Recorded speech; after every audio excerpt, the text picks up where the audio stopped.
ये अब इसलिए दे रहे हैं कि जो भारतवर्ष में किसानों की दुर्दशा है उसको ये गवर्नमेंट उसके और बेकार करने की स्थिति में लगी हुई है। एक तरफ ये कह रहे हैं कि 2022 में किसानों की आमदनी दुगनी हो जाएगी, दूसरी तरफ जो आमदनी है वो भी घटती जा रही है। इन्होंने दिन प्रतिदिन जिस तरह से टैक्सेस बढ़ाने शुरू कर दिए हैं, अपना वो गवर्नमेंट का पैसा इकट्ठा करने में लगे हैं, जीएसटी में और दूसरे लोगों में।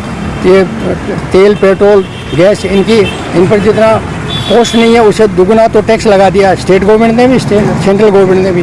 तो किसानों की जो दुर्दशा हो रही है, 7 महीने से जो वहाँ बैठे हुए हैं किसान भूखे प्यासे, कितने 500-600 किसान वहाँ ख़त्म भी हो गए हैं। यहाँ एक हेक्टर मिल जाता है तो सारा मंत्रिमंडल उसको श्रद्धांजलि देने में लगा रहता है, लेकिन 500-600 किसानों के मरने के बावजूद उनकी तरफ से गवर्नमेंट का कोई ध्यान है ही नहीं। और 2022 में वो दुगनी इनकम कहाँ से करेंगे? आज तो जो स्थिति किसानों की है वो सबसे बदतर स्थिति किसानों की है। तो हम ये चाहते हैं कि भाई जो टैक्स इस तरह बढ़ा रहे हैं दिन प्रतिदिन, उनको ख़त्म किया जाए और ये किसानों के प्रति जो इनकी भावना है वो चेंज होनी चाहिए। धन्यवाद। नवरिंगलाल दूत, मेरा गांव बसावा है। ये धरना प्रदर्शन लगभग 1 साल से चल रहा है। 5 जून को जब इस भारत सरकार ने, इस देश की सरकार ने किसानों के ऊपर काले 3 कानून थोपे गए, उनके विरोध में साल भर से धरना चल रहा है। किसानों की कोई आवाज़ नहीं सुनाई दे रही। जब 350-400 का जो गैस सिलेंडर आ रहा था वो आज की तारीख में 900 में पहुंच गया और पेट्रोल डीजल तो आकाश में चले गए, उनका तो कोई हिसाब ही नहीं है। उनको सरकार जब $147 में कच्चा तेल था, उस टाइम हमारे जो $147 में था, उस टाइम में 35, 40, 45 में यहाँ भारत देश में ये डीजल और पेट्रोल का भाव था। आज राम के देश में 100 का शतक लगा दिया। क्रिकेट में शतक लगाते तो हमने खूब देखा, लेकिन तेल, पेट्रोल और डीजल और गैस में शतक लगा दिया राम के राज में। बड़े दुख की बात हो रही है कि सीता माता के देश में अर्धशतक ही है और रावण के देश में भी अर्धशतक है, लेकिन राम राज है ना यहाँ।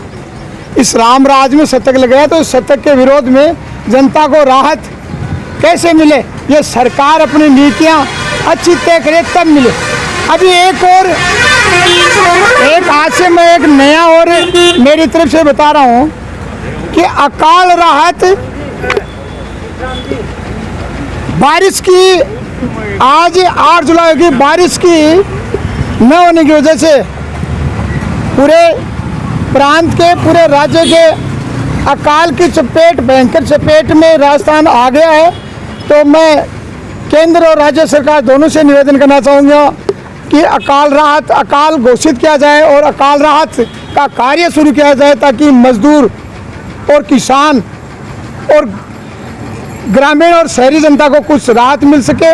इसलिए मेरी इन मांगों के साथ ये अकाल घोषित किया जाए, क्योंकि आज 8 जुलाई होगी, समय किसान का बुआई जुताई का वो निकल चुका है और अकाल राहत का कार्य शुरू होने पर कुछ राहत मिलने की संभावना है।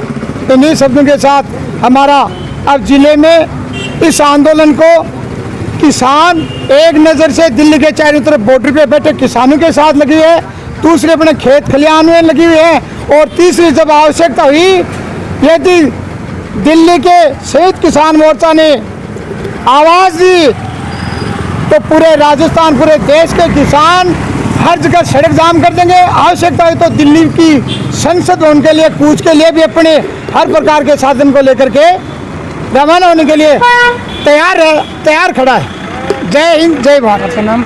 अशोक मिठारवाल, खेत बचाओ संघर्ष समिति, नवलगढ़।